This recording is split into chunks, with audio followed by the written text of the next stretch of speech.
আজ প্রহরের জন্য একটা ল্যাপটপ কিনতে হবে, তো সেই উদ্দেশ্যে বাইরে বেরিয়ে পড়লাম। এখন বাজে বিকাল 5টা, অথচ গরমের অবস্থা দেখে মনে হচ্ছে দুপুর 2টা বাজে।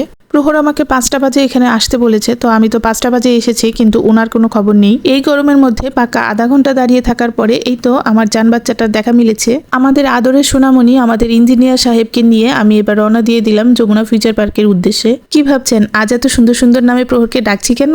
তার কারণ হচ্ছে এখন আমার ওর উপরে ভীষণ রাগ হয়েছে। ওর উপরে যখন আমার ভীষণ রাগ হয় তখন কিন্তু আমি ওকে এরকম সুন্দর সুন্দর নামেই ডাকি। আমার দেওয়া ওর আরো একটা নাম আছে যে নামে আমি ওকে বাসায় ডাকি, এটা কিন্তু বাইরের আর কেউ জানে না। প্রহরের কোনো ফ্রেন্ড যদি আমার এই ভিডিওটি দেখে থাকো আর সেই মজার নামটি যদি তোমাদের জানার ইচ্ছা হয় তাহলে কিন্তু আমাকে ইনবক্স করতে পারো। যেহেতু ও এই গরমের মধ্যে আমাকে আধা ঘন্টা দাঁড় করিয়ে রেখেছে, তো সেটা সত্য আমাকে নিতেই হবে। তো যাই হোক, এখন আসি আসল কথায়, আর সেটা হচ্ছে আজ প্রহরকে একটা ল্যাপটপ কিনে দিব। যমুনায় এসে তো আমরা অনেকগুলো আউটলেটই দেখলাম, তো এখানেও একটু এসেছিলাম দেখার জন্য। তো এখানেও প্রহর ঘুরে ঘুরে দেখছিল, কিন্তু ওর তো কোনোটাই পছন্দ হচ্ছিল না। মানে হচ্ছে ও যে কনফিগারেশনটা চাচ্ছিল সেটাই পাচ্ছিল না। ও তো একটার পরে একটা ল্যাপটপ দেখেই যাচ্ছিল, আর আমার তো যেটা দেখি সেটাই পছন্দ হয়ে যায়। এই আউটলেটটাতে অনেকগুলো ল্যাপটপ দেখার পরেও তার পছন্দ হলো না। তো কি আর করার, আমরা আবার ঘোরাঘুরি শুরু করে দিলাম। সে তো তার রিকোয়ারমেন্টের সাথে কোনোটাই ম্যাচ করতে পারছিল না। কি আর করার, যেহেতু এটা তার প্রয়োজনীয় জিনিস, তার পছন্দ মতোই নিতে হবে। তো অনেক ঘোরাঘুরির পর ফাইনালি আমরা চলে এলাম কম্পিউটার ম্যানিয়া ভিডিতে। ঢাকাতে ওনাদের অনেকগুলো আউটলেট আছে, তার মধ্যে যমুনা ফিউচার পার্কেরটা অন্যতম।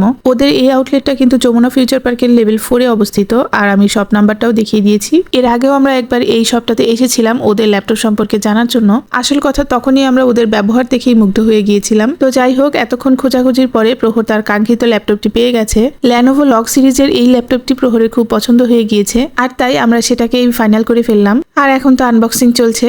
এই ল্যাপটপটার কনফিগারেশন ছিল core i 5 12 Gen HX segment with RTX 4050 GPU। এই ল্যাপটপটা যখন আনবক্সিং করা হচ্ছিল তখন আমার সাথে সাথে কিন্তু ওরাও একটা ভিডিও করে নিয়েছিল, আর ওরা বলছিল যদি আমরা এই ল্যাপটপটি কিনে স্যাটিসফাইড হয়ে থাকি তাহলে যেন আমরা গুগলে একটা রিভিউ দিয়ে দিই। প্রহর কিন্তু প্রহরের সব জিনিসপত্র খুব যত্ন সহকারে ব্যবহার করে। প্রহরের আগের ল্যাপটপটাও প্রহর প্রায় 9 বছরের মতো ইউজ করেছে। এত বছর ইউজ করার পরেও সেই ল্যাপটপটা কিন্তু এখনো প্রায় নতুনের মতনই আছে।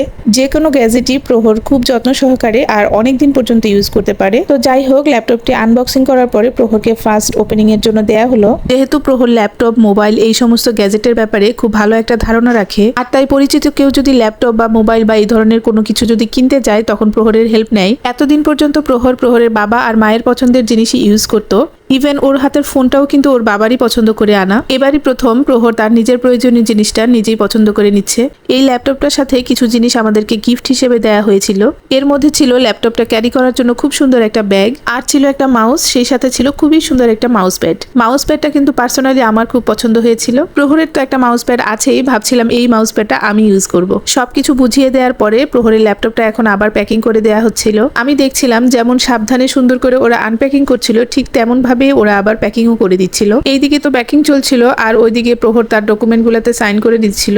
আর আমি তো শুধু ভাবছিলাম, আল্লাহ গো, আমার কতগুলো টাকা একসাথে চলে গেল। টাকাগুলো পেয়ে তো ওর আনন্দ নিয়েই গুনছিল, আর আমি শুধু ভাবছিলাম, আল্লাহ, একটা দুইটা নোট যদি ওরা দয়া করে ফেরত দিত আমাকে, তাহলে আমার মনটাও একটু খুশি হয়ে যেত। কিন্তু কি আর করার, যেটা নেওয়ার সেটা তো তারা নিবেনি। আর সবচেয়ে বড় কথা হচ্ছে, আমার ছেলে যেখানে খুশি সেখানে আমিও খুশি। আমার ছেলেকে যে আমি খুশি মনে এখান থেকে নিয়ে যেতে পেরেছি, সেটার জন্যই আমি মহান আল্লাহর কাছে শুকরিয়া জানাই। তো এখানকার সব কাজ শেষ করে এখান থেকে বিদায় নিয়ে নিলাম, আর সেই সাথে বিদায় নিয়ে নিচ্ছি আপনাদের কাছ থেকেও। সবাই ভালো থাকবেন, সুস্থ থাকবেন। আল্লাহ হাফেজ, আসসালামু আলাইকুম।